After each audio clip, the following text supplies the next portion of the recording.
4강 반대의 직면하여에 대해서 같이 나가도록 하겠습니다. 기억절 말씀 같이 읽고 시작하겠습니다. 시작. 하나님이 유다 장로들을 돌보셨으므로 그들이 능히 공사를 막지 못하고 이 일을 다리오에게 아뢰고 그 답장이 오기를 기다렸더라. 오늘 사과는 에스라와 느헤미야가 당했던 여러 저항들과 성전 건축에 대한 여러 저항과 박해를 받음 속에서 어떻게 이 일들을 극복해 나갔는지에 대한 부분을 오늘 같이 나가도록 하겠습니다. 어떻게 우리는 그 부분을 대처해야 될 것인지 오늘 각 요일을 통해서 배우도록 하겠습니다. 첫째 날 소지는 반대가 시작됨입니다. 질문은 성경을 읽어보고 이스라엘 자손들이 성전 건축 과정에서 다른 민족의 도움을 거부했던 이유는 무엇이라고 생각하는가? 라고 질문을 하고 있습니다. 스가랴서 4장 1절과 2절을 한번 읽어보겠습니다. 성전을 건축한다 함을 유다와 베냐민의 대적이 듣고 수룹바벨과 족장들에게 나와 이르되 우리도 너희와 함께 건축하게 하라 하니, 여기에서 왜 이 아람 사람들 그리고 사마리아 사람들이 건축을 도와준다고 했는데 왜 그것을 반대하고 거절했는지에 대해서 생각했을 때 그것을 좀 우리가 이 성경 내용으로 봤을 때는 오히려 유대인들이 잘못한 것 같이 느껴집니다. 그러나 여기 본문을 읽어보면 우리가 알 수 있는 것이 있습니다. 그것은 교과도 얘기했다시피 답은 간단한데 대적이 요청해서라고 이야기하고 있습니다. 그들은 대적이었습니다. 적이었습니다. 그 이유는 이들의 역사적인 사실을 바라볼 때 바로 이들이 이스라엘 백성들이 그리고 유대인들이 포로로 끌려갔었을 때 북방 이스라엘 멸망 후 이주민들이 그 자리를 차지하게 되었습니다. 그들이 실은 이 자리에 차지하게 되면서 만약에 다시 이스라엘이 세워지면은 그들이 어떤 어려움과 그런 어떤 그들의 자리를 뺏길까봐 어떤 염려가 있었던 것 같습니다. 그러나 더 중요한 것은 이 이주민들은 문제가 있었습니다.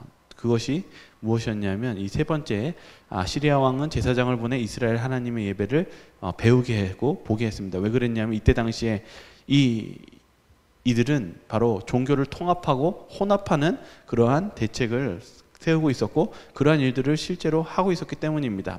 그래서 유대인들은 그들의 대답이 무엇이냐면 고맙지만 그것을 사양했습니다. 왜 그랬냐면 이스라엘 백성들이 바벨론의 포로로 끌려갔을 때 그들의 범죄한 이유가 무엇이었냐면 우상신을 숭배했고 그들의 영적인 타락이 있었기 때문입니다. 그래서 다니엘과 세 친구들은 바로 그 신을 섬기라고 했었던 우상신을 섬기라고 했었을 때 거절하였고 그들의 삶 속에 하나님에 대한 불신과 그리고 우상 숭배가 얼마나 위험한 것인지 알았기 때문에 바로 이 대적들이 도와준다는 것을 단번에 거절했다는 것입니다. 주석은 이 부분에 대해서 이렇게 얘기합니다. 그들은 이방신과 여호와를 숭배하는 혼합 종교를 가지고 있었다. 유대인들은 바벨론 유수의 슬픈 경험에서 한 가지 교훈을 잘 배웠는데 그것은 무슨 일을 하든지 우상 숭배자들을 참여시키려는 유혹을 거부해야 한다는 것이었다.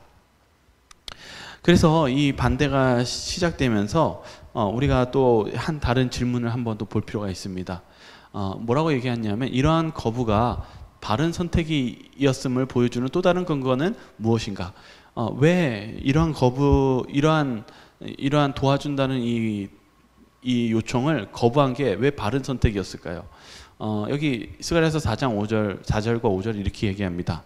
이로부터 그 땅의 백성이 유다 백성의 손을 약하게 하여 그 건축을 방해하되 바사왕 고레스와 시대부터 바사왕 다리오가 즉위할 때까지 관리들에게 뇌물을 주어 그 계획을 막았으며, 다시 말하면 그로부터 이들이 어떻게 했냐면은 고레스 왕서부터 다리오 왕 때까지 뇌물을 주고 그 계획을 막는 그러한 대적의 일을 했다는 것입니다. 첫 번째는 이들이 하는 행동의 결과를 통해서 알 수 있는 것은 그들이 결국 도와주려고 한 게 아니라 방해했다라는 것을 결과적으로 알 수 있습니다. 그러나 더 중요한 것은 두 번째입니다. 뭐냐면은 이 내용이 실은 종교적인 타협, 가치 있는 것, 이런 것들이 왜 나쁜지에 대해서 질문하는 것입니다.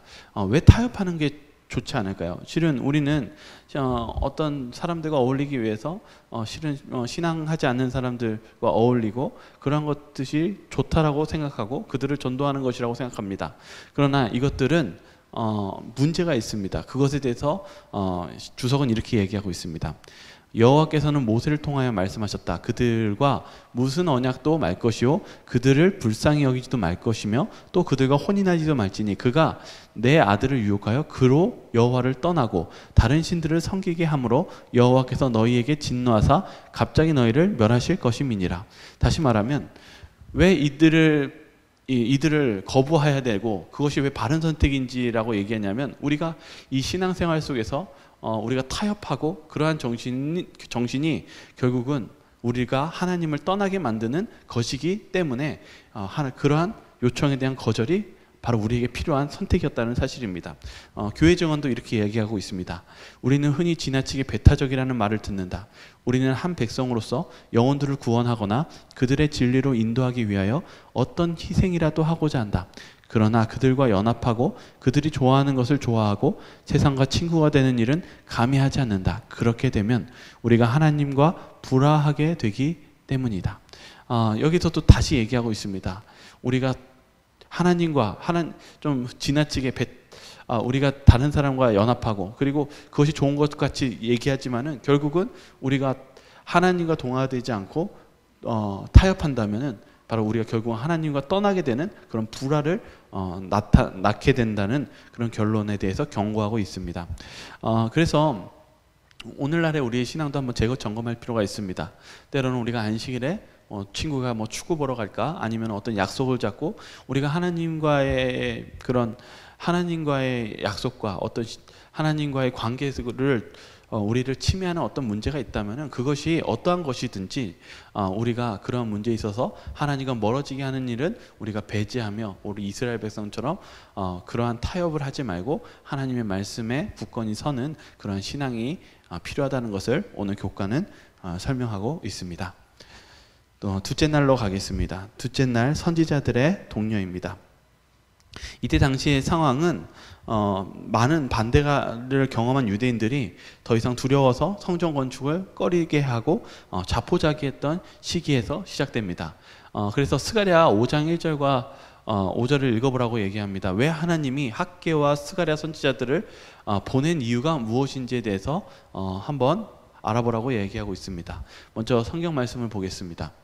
선지자 학개와 스가랴가 유다 사람들에게 예언하였더니 누가 너희에게 명령하여 이 성전을 건축하고 이 성곽을 마치게 하였느냐 하기로 하나님이 유다 장로들을 돌보셨으므로 그들이 능히 공사를 막지 못하고 이 일을 다리오에게 아뢰고 그 답장이 오기를 기다렸더라. 이스라엘 백성들은 이 성전 건축을 방해가 있자 정말 두렵고 그리고 자포자기하는 심정으로 이 성전 건축을 멈추게 되었습니다. 그럴 때 하나님께서는 그런 두려움으로 건축이 중단되었지만은 하나님은 계획이 있으셨습니다. 그리고 그들에게 다시금 시작을 할 수 있도록 두 선지자를 보내셨는데 교과는 이 목적을 그 둘을 격려하시기 위해서 보냈다고 이야기합니다. 맞습니다. 하나님께서는 선지자를 통해서 다시금 우리가 하지 못한 일을 격려하시고 다시 일어서게 해주십니다. 그러나 또 다른 목적도 있습니다. 여기 주석도 뭐라고 얘기했냐면 성전 중건에 대한 열망이 실현되지 못하고 오랫동안 지체되므로 백성의 심령에 불리한 결과를 가져온 것이 분명하다. 그러니까 우리가 뭔가 하나님의 사명이 있었을 때 뭔가 어려움이 있고 있을 때 그것을 포기한다면 그 결과가 우리에게 불리하게 가져온다는 사실이죠. 하나님을 기쁘시게 하고 성전의 성전 봉사를 다시 세우려는 그들의 경건한 노력이 반대를 받으면서 그들의 열의가 식고 말았다. 그들의 마음에 다시 그 열의가 없어지고 자포자기한 상태가 되었다는 것입니다. 그래서 이 학개서를 한번 볼 필요가 있는데 학개서에서의 내용이 어떤 내용이냐면 여호와의 전을 건축할 시기가 이르지 아니하였다고 서로 말했다. 건축 사업을 추진하겠다는 생각을 접어두고 가정에 안주함으로 실리적인 목적을 취했다. 백성은 이런 상황이 하나님의 불쾌 여기시는 징조임을 인식하지 못했다. 이들이 포기했다는 것이죠. 이스라엘 백성들이 이거는 하나님이 건축할 시기가 아니라고 생각했고 그리고 오히려 자기의 어떤 이익을 위해서 그 자신이 하나님을 섬겼던 일에서 자신의 이익을 이익을 삼는 일로 이제 생활을 바뀌기 시작했습니다. 근데 이것이 하나님이 불쾌하게 여기신다는 사실을 알지 못했다는 것입니다. 그래서 두 선지자를 통해서 하나님께서는 메시지를 보냈습니다. 그래서 이 질문 속에서 학개 1장을 읽어보라. 백성들을 위해 주신 하나님의 기별은 무엇인가? 우리는 이 말씀으로부터 어떤 교훈을 배워야 하는가? 이 학개서 1장을 읽어보면은 바로 이들에 대한 문제점에 대해서 설명하고 있습니다. 그 대체적인 내용은 어떻게 해서 이들에게 어떻게 보면 잘 해보려고, 잘 살아보려고 너희들이 한 노력들이 왜 이렇게 안 되었는지에 대한 설명들로 적혀 있습니다. 특별히 여기 해설도 이렇게 이야기하고 있어요. 이 임명된 사자들은 감동적인 증언으로 백성들에게 그들의 고통의 원인을 보여주었다. 현세에 번영하지 못한 것은 하나님의 이익을 첫째로 삼기를 게을리한 결과라고 선지자들은 선언하였다. 그러니까 이들이 문제점이 어떤 문제냐면 그 전에는 하나님의 성전을 섬기기 위해서 일했지만은 낙담이 돼서 그들의 마음이 식어지고 그들의 신앙이 멀어졌고 그리고 자신의 이익을 위해서 살았을 때 바로 그들이 잃어버린 것은 바로 하나님을 사랑하는 그 마음과 하나님의 일을 첫째로 삼지 않는 그러한 마음에서 시작되었다고 이야기합니다. 그래서 그들에게 가뭄이 일어났고 그리고 그들의 수확물이 별로 맺히지 않았습니다. 그래서 왜 그들에게 이런 가뭄과 그리고 이들의 오히려 더 가난하게 됐는지의 설명을 하면서 그것에 대한 주시는 분이 하나님이심을 다시 한번 설명해 주는 부분이 이 학개서 1장입니다. 그래서 제가 여기 정리했습니다. 학개는 낙담한 사람들에게 엄중하게 문책하였다. 그랬어요. 그래서 뭐라고 했냐면 왜 너희들은 이처럼 적게 행하였고 왜 자신의 집을 위하여 염려하면서 하나님의 전에는 무관심하는가? 이렇게 질문했습니다. 학개는요. 우리 자신의 집에서 염려하면서 이제 하나님에 대해서는 무관심이 없고 한때 가졌던 그 열심이 어디 있느냐라고 얘기합니다. 그리고 자신을 섬김으로 너희들은 무엇을 얻었느냐? 정말 더 얻은 게 없고 잃은 것이 많았죠. 그래서 학개는 무엇을 가르치고 싶었냐면 주시는 분이 하나님이시며 그리고 하나님을 떠날 때 오히려 우리가 정말 더 큰 손해와 그리고 우리가 진정한 행복과 기쁨을 다 잃어버리게 된다는 것을 설명하고 있습니다. 그래서 하나님께서는 이 해결책에 대해서 말씀해 주셨습니다. 어떻게 말씀하셨냐면 학개 1장 7절과 8절에 너희는 자기의 소유를 살펴볼지니라. 너희는 산에 올라가서 나무를 가져다가 전을 건축하라. 그리하면 내가 그로 인하여 기뻐하고 또 영광을 얻으리라. 이들에게 필요한 해결책은 바로 다시 멈춰있던 하나님의 성전을 재건하는 것이었습니다. 그것이 그들에게 하나님의 보호와 축복이 함께하는 길이었습니다. 그래서 하나님께서는 학개와 스가랴를 통해서 그 일을 진척시켰습니다.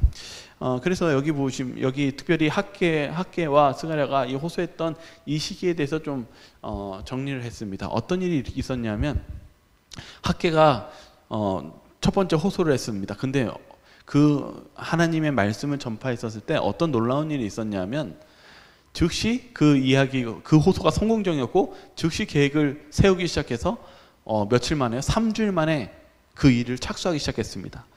정말 그런 하나님의 호소가 우리의 삶 속에 어떤 역경 속에서는 우리에게 진짜 필요한 게 무엇인가? 그것은 바로 하나님의 말씀이며 하나님의 음성입니다. 그래서 오늘 여기 또 이 내용을 보면은 계속 그 내용이 나와요. 두 번째 호소가 나오는데 왜 그러냐면 터를 정비하고 있다가 무슨 일이 있었냐면 그들이 이제 기초를 세우고 도량을 파고 있는데 그 크기나 모양이 예전 솔로몬 성전과는 비교가 되지 못하게 너무 형편없었어요.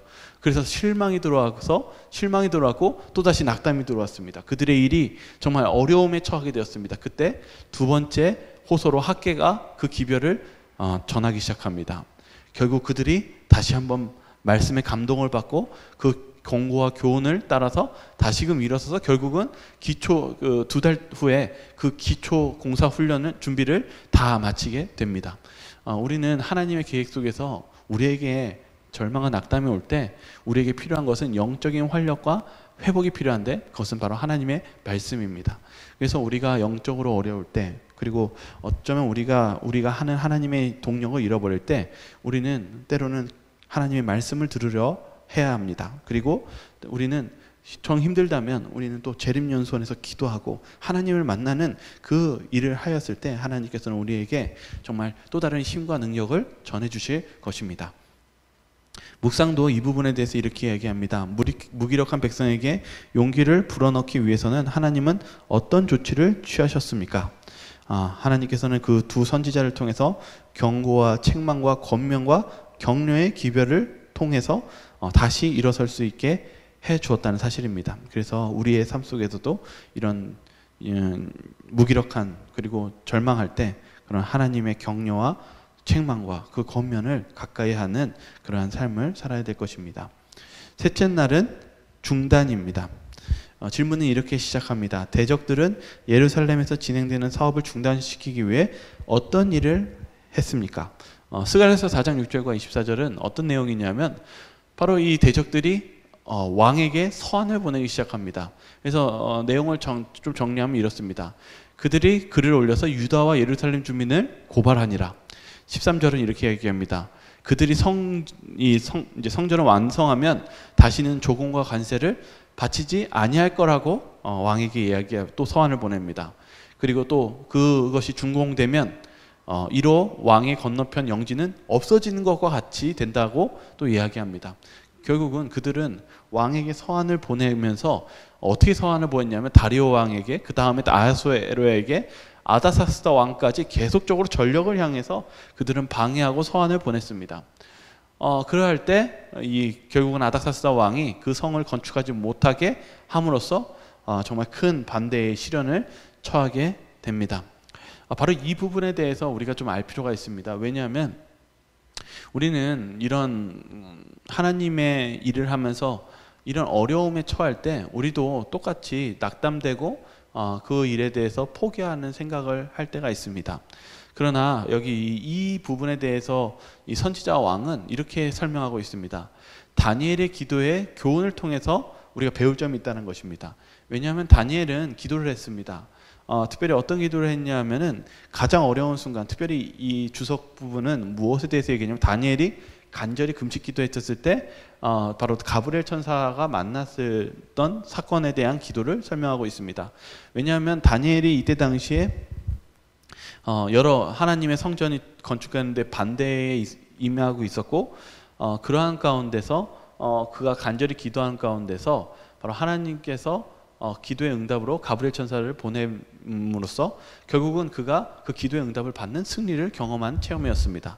그게 어떤 것이었냐면 가브리엘이 뭐라고 얘기합니까? 바사 군대가 자기를 막아서 자신이 올 수 없었는데 바로 예수님께서 미가엘이 오셔서 우리를 승리로 이끄셨다라고 얘기합니다.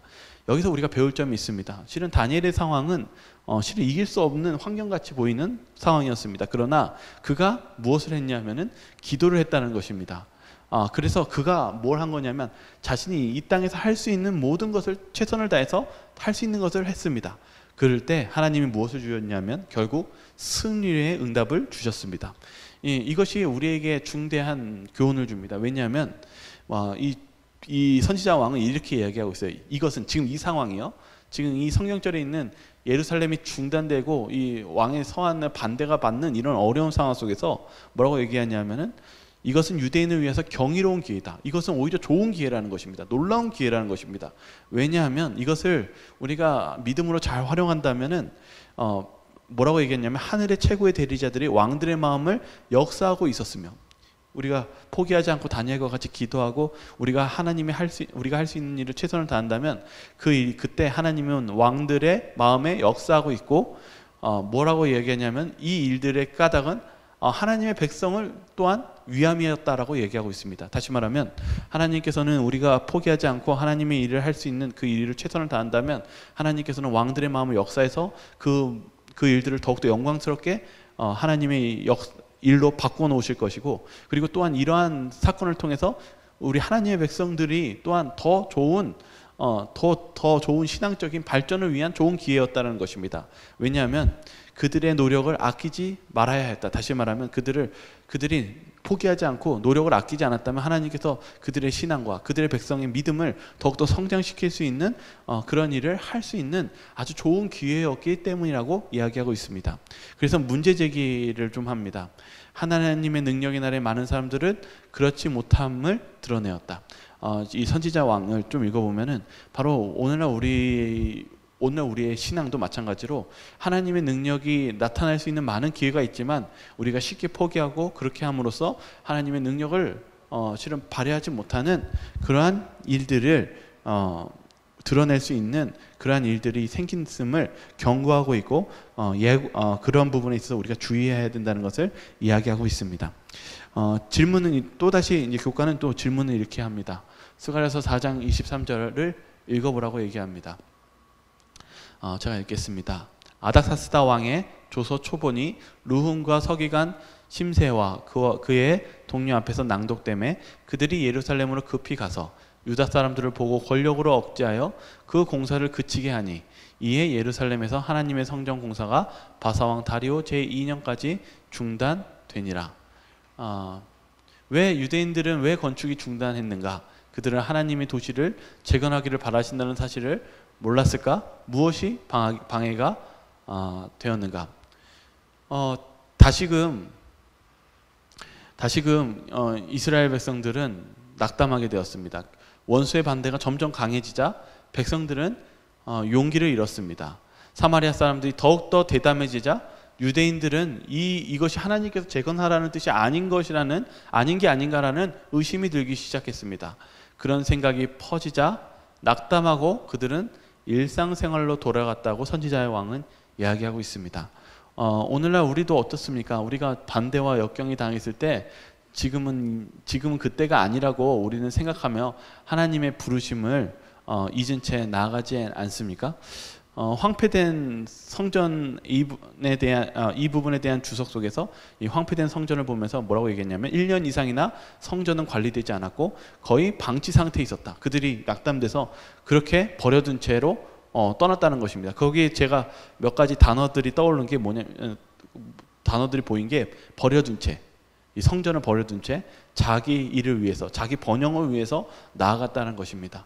우리 애가 시련을 당할 때 우리는 하나님의 부르심을 잊은 채 자포자기하고 포기하고 자기 일로 나아가는 그러한 현실에 빠지는 것이 오늘날도 마찬가지로 그런 유혹에 빠질 때가 있습니다. 그러나 우리가 잊지 말아야 되는 것은 이 일은 하나님께서 분명히 부르셨다는 사실입니다. 그러면 하나님께서 분명히 책임져 주실 것이라는 사실을 우리가 잊어서는 안 될 것입니다. 묵상은 이렇게 이야기합니다. 상황이 악화될지라도 하나님의 부르심을 의심하지 않으려면 어떻게 해야 할까요? 우리는 하나님의 일을 시작하기 전에 어떤 반대에 직면하게 될지 미리 예상해야 합니다. 그러니까 우리의 삶도 반대가 있습니다. 그리고 우리가 그런 반대가 있다는 것은 미리 예상하고 그것이 당연한 것이라고 생각하라는 것입니다. 그래서 어떻게 하라고 얘기하냐면 따라서 우리가 하려는 일이 하나님의 말씀과 명령에 근거한 것이라면 이것이 하나님께서 부르신 것이 맞고 하나님의 말씀에 하는 것이 합당한 것이라면 어떤 어려움이 있더라도 두려워하지 말고 그분의 부르심과 약속에 집중하여 전진해야 합니다. 다시 말하면 포기하지 말고 그것을 하나님께서 책임져 주실 것이라는 것을 우리가 믿는 가운데 전진해 나아가는 것이 우리에게 필요하다고 이야기하고 있습니다. 수요일 소지로 넘어갑니다. 수요일 소지는 느헤미야가 행동에 나서다입니다. 느헤미야가 그렇게 결국 행동에 나섰다라는 이 내용을 좀 보겠습니다. 느헤미야 질문은 이렇게 시작합니다. 느헤미야 4장을 읽어보라. 유대인들은 반대에 맞서기 위해서 느헤미야의 영도 아래 어떤 일을 했는가? 왜 그들은 아무것도 하지 않느니 차라리 하나님의 보호를 믿고 싸울 준비를 할 필요가 있었는가? 아까 보다시피 정말 반대가 너무 극심했습니다. 이스라엘 백성들은 이 반대의 반대 속에서 너무나 그들의 믿음에 시련이 왔고 의심이 들었고 결국은 그들이 떠났습니다. 그들에게 분명히 하나님께서는 큰 기회라고 주셨지만은 그들의 믿음이 연약해졌습니다. 그럴 때 하나님께서는 또다시 느헤미야를 세우십니다.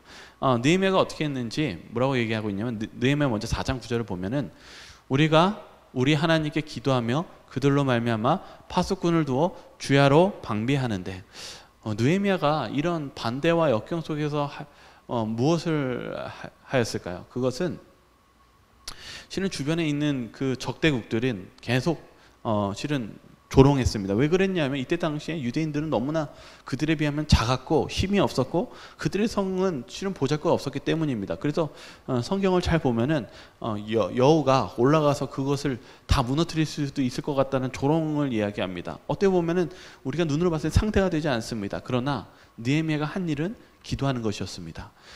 그리고 하나님께 기도하며 그가 할 수 있는 일을 하는 것이었습니다. 아까도 얘기한 것 같이 다니엘은 자신이 할 수 있는 것을 한 것처럼 그들도 느헤미야도 기도하고 그리고 파수꾼을 듣고 주야로 방비하는 할 수 있는 일을 하기 시작했습니다. 여기서 보시면 이렇게 적혀 있어요. 가고 멈추기를 반복하다가 백성들은 다시 일하기 시작했다. 정말 어떻게 보면 여러 반대 속에서 일어났다 넘어지고 일어났다 넘어지는 그러한 일이 반복이 되었습니다. 그런데 우리가 봐야 되는 것은 이 부분입니다. 이 교과는 이렇게 얘기하고 있어요.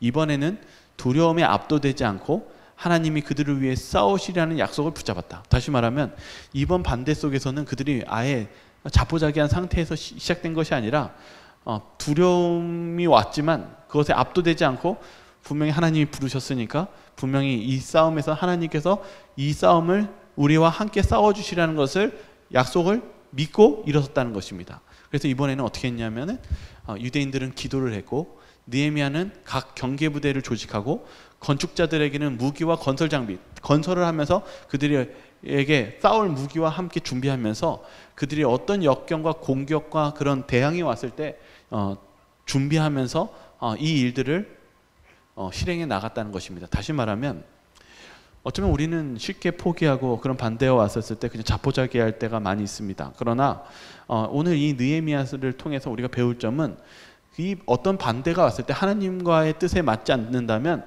우리에게 맞서는 그리고 하나님의 말씀에 순종하고 그리고 위협에 굴하지 않고 그 믿음을 가지고 그 반대에 맞서는 그러한 우리의 신앙이 필요하다는 것을 이야기하고 있다는 사실입니다. 그래서 교과는 이렇게 이야기하고 있어요. 그들은 반대에 맞설 준비가 되었다. 그들은 그들의 몫을 했고 하나님은 남은 일을 책임지셨다. 하나님의 보호를 신뢰했던 느헤미야의 믿음은 고무적이다. 그러나 그는 의자에 앉아서 하나님의 모든 것을 해주시기만을 바라지 않았다. 그들은 가진 힘을 다해 대비하였다. 다시 말하면 그들은 이번에는 하나님과 함께 싸움으로 그 믿음으로 전진해 나갔다는 것입니다. 그리고 자신의 할 일을 굳건히 믿음으로 전진하며 실행에 옮겼다는 것입니다. 우리가 잊지 말아야 되는 것은 이 성경절입니다. 하나님이 우리를 위하여 싸우시리라. 우리가 하나님의 말씀에 하나님께서 부르셨고 그리고 하나님의 말씀에 입각한 말씀이라면 하나님께서는 그 일을 책임져 주시기 때문에 우리가 자포자기하지 않고 그리고 그 믿음으로 하나님과 함께 전진해 나아간다면 하나님이 우리를 위해서 그 문제를 싸우신다고 약속하셨습니다. 결국 느헤미야는 그 믿음을 가지고 전진했었을 때 결국 그 믿음의 결과로 그 성전을 완성할 수 있었습니다. 마지막 목요일 소지 하겠습니다. 큰 역사입니다. 느헤미야 6장 1절과 13절을 읽어보라. 느헤미야는 자신이 예루살렘에서 하고 있는 일을 왜 큰 역사라고 보았는가? 이때 그를 제지하려는 어떤 시도들이 있었는가? 느헤미야 6장에 있는 내용을 조금 함축하면 이랬습니다. 아직 성문에 문짝을 달지 못한 때라 서로 만나자 하니 실상은 나를 해코자 함이라. 내가 이제 큰 역사를 하니 내려가지 못하겠느라. 이 내용은 많은 대적군들이 성전을 거의 건축하려고 했을 때 결국은 느헤미야를 암살하려고 계획했습니다. 그래서 여기 신발락과 게셈이 회합을 구실로 계속 오라고 편지를 합니다. 그러나 그 계획은 원래는 그를 제거할 계획이었습니다. 그래서 느헤미야를 비방하고 의심하고 그러면서 그의 마음을 흔들면서 나오라고 이야기하고 있습니다. 그때 느헤미야가 한 말이 이 말입니다. 내가 이제 큰 역사를 하니 내려가지 못하겠노라. 이게 무슨 말일까요? 내가 큰 일을 하고 있노라. 첫 번째는 이 교과는 이렇게 얘기하고 있습니다. 그는 하나님의 일을 더 크고 중요하게 여겼다. 어떻게 보면은 느헤미야는 술 맡은 관원으로서 정말 중요한 직분을 하고 있고 어쩌면 그가 하는 이 성전을 짓는 일이 어쩌면 자그맣게 보일 때도 있습니다. 그러나 느헤미야는 그 어떤 일보다도 성전을 짓는 것이 가장 큰 일이라고 이야기하면서 하나님의 일이 더 크고 중요하다라고 이야기하고 있습니다. 오늘날 우리도 이것에 대해서 한번 반성해 볼 필요가 있습니다.